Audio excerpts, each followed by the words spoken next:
All right, so you've given us Speak and Be Heard by Richard DiBritannia, Oh, yeah. which I guess means that you want to talk about voices today. Yeah, I think it'll be fun.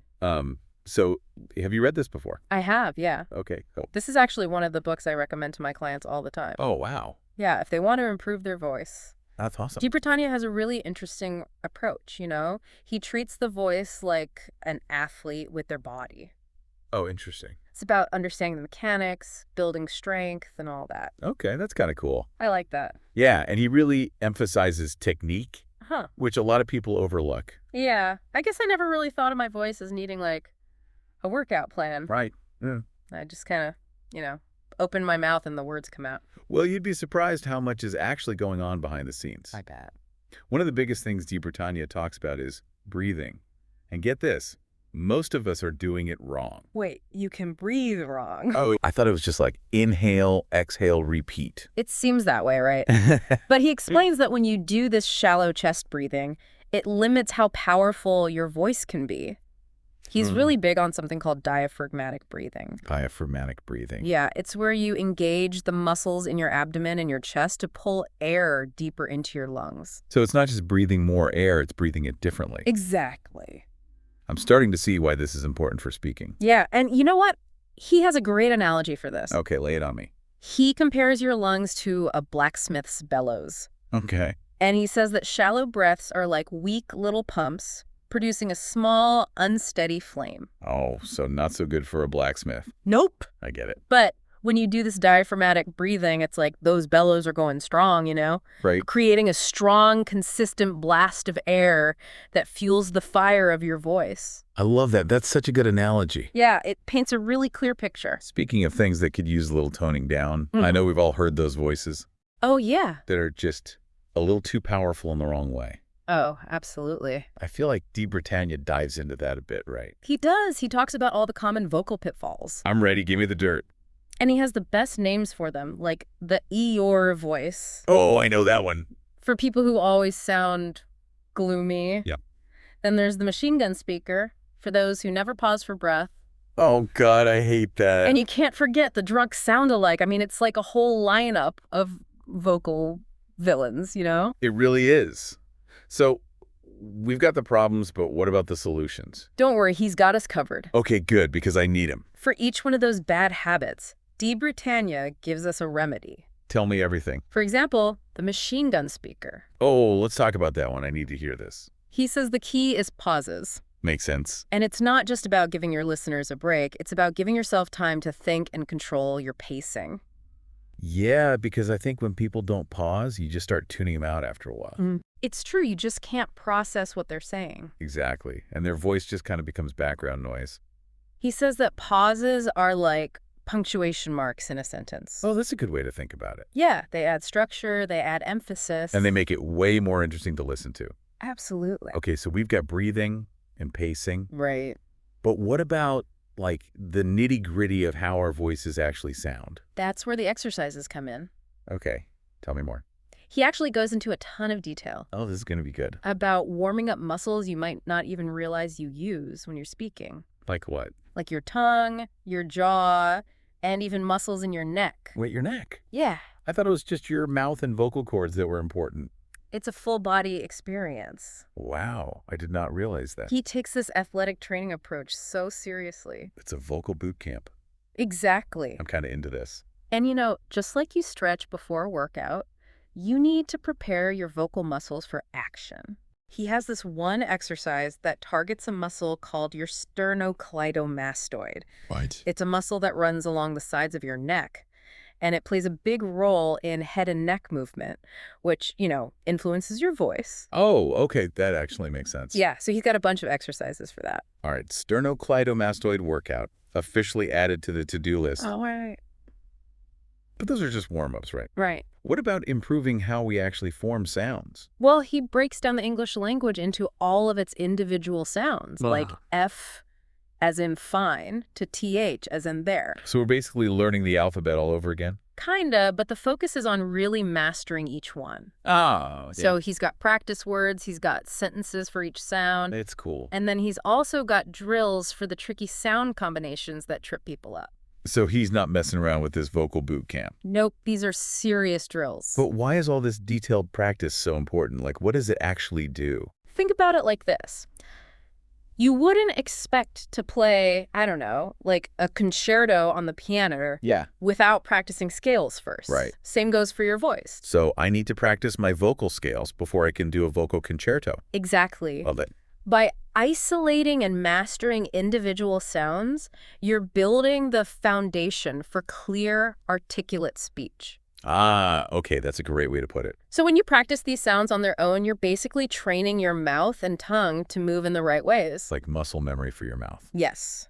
And that muscle memory helps you speak more clearly overall. I've never thought of it like that. I know, it's pretty cool, right? Yeah. It's not just about, trying to sound fancy. It's Yeah. about training your mouth to actually make those crisp, clear sounds. So cool. Yeah. Okay, so we've got breathing, we've got warm-ups, and now we've got these detailed pronunciation exercises. Yep, we're building a solid foundation. It's like building a house, right? You start with the foundation, and then you can create something beautiful and complex on top of it. I love that. So what else is in store for us at this vocal boot camp? Well, next he tackles a vocal villain that you've probably heard of. Oh, I'm scared. It's called vocal fry. Yeah, vocal fry. Oh, tell me about it. I feel like that's everywhere these days. It is. Is that like something we should all be trying to avoid, or? Di Britannia says it's often a result of weak breath support. Okay. It's like your vocal cords are struggling to vibrate properly because they're not getting enough air. So it's not just like a stylistic thing? Not necessarily. He No? suggests doing these humming exercises. Humming. Yeah, Okay. to strengthen the vocal cords and encourage a smoother, more resonant tone. That sounds a lot more pleasant than, like, biting my tongue. It is, and it's actually surprisingly effective. Really? Yeah. I'll have to try that. You should, because when you hum, you're gently engaging your vocal cords. Okay. And you're practicing that diaphragmatic breathing we talked about. So it's like a twofer. Exactly. Yeah, awesome. So yeah, instead of trying to force a deeper voice, Right? you should focus on strengthening that breath support from within. Okay. Makes sense. He also gives advice for dealing with glottal attacks. Glottal attacks. You know, when your voice cracks or pops when you're speaking? Oh, yeah. That happens to me all the time. It's so embarrassing. I know, it's the worst, especially during presentations. Or when you're trying to be taken seriously. Right. Ugh, so what do you do about that? He recommends adding a silent H before words Okay. that tend to trigger it. So, like, apple. Exactly. That does sound kind of weird. It might feel weird, but it really works. Okay. It helps soften the beginning of the vowel sound. So you don't get that harsh A sound. Right. It prevents that abrupt sound. I am going to try that. That's such a good tip. Yeah, it's amazing how much of a difference these subtle things can make. Yeah, totally. It all comes down to understanding how your voice works, Yeah. and then using that knowledge. Okay, so we've covered vocal fry and glottal attacks. Yep. We've talked about the machine gun speaker. Right. Those are some serious vocal villains. It's like they're straight out of a comic book. I know. I love the names he comes up with. Me too. He's so creative. But there have to be some vocal heroes too, right? Oh, there are, and Di Britannia talks about them. Give me the names. I want to know who to idolize. He talks about Demosthenes. Oh.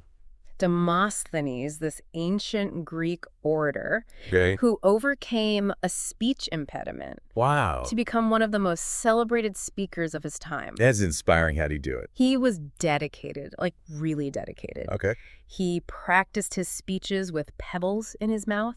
Whoa. Yeah, to improve his articulation. That's next level. And he would declaim verses while running uphill. No way. Yeah, to strengthen his lungs. That's intense. I know, right? He was committed. No pain, no gain. Exactly. So it wasn't just natural talent. Nope. Speaking well is a skill. Huh? You can learn it. Okay, so we've all got the potential to be like Demosthenes. Absolutely. It just takes work. You've inspired me. I'm going to start practicing right now. That's the spirit. What are some of these vocal power-ups? He breaks down the English language into its individual sounds. Oh, okay. Like vowels, consonants, diphthongs. Uh-huh. And he gives you drills for each one. Like tongue twisters. Yeah, he even has those. Okay. And they might sound silly, but they work. They really improve clarity and precision. Okay, so why do we have to focus on all those little sounds? Think of it like this. You need to learn the alphabet before you can write a novel, right? Right. So mastering the individual sounds lays the foundation for clear speech. Huh. So it's like building blocks. Exactly. When you practice those sounds, you train your mouth and tongue to move correctly.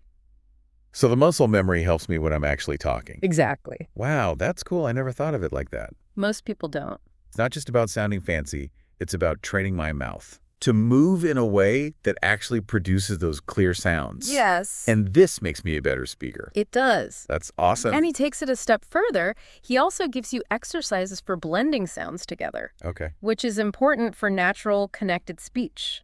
So it's like you learn the individual notes on the piano, Yeah. but then you have to figure out how to put them together Exactly. to make a song. It's about moving beyond the individual sounds Okay. and creating a smooth flow of words. Got it. So yeah, start practicing your farms and fifes. I'm on it. But you don't have to spend hours doing it. Just Yeah. practice a few minutes every day. That I can do.